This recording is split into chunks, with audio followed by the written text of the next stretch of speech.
প্রিয় এলাকাবাসী, আসসালামু আলাইকুম। ভর্তি চলছে প্রগতি বালিকা বিদ্যা নিকেতনে।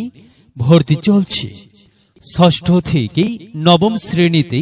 ভর্তি চলছে সম্পূর্ণ বিনা বেতনে এবং সুদক্ষ শিক্ষক দ্বারা পরিচালিত প্রগতি বালিকা বিদ্যা নিকেতনে ভর্তি চলছে।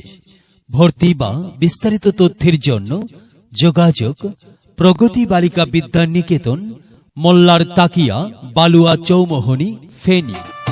বিদ্যালয় মোদের বিদ্যালয়, এখানে সভ্যতারই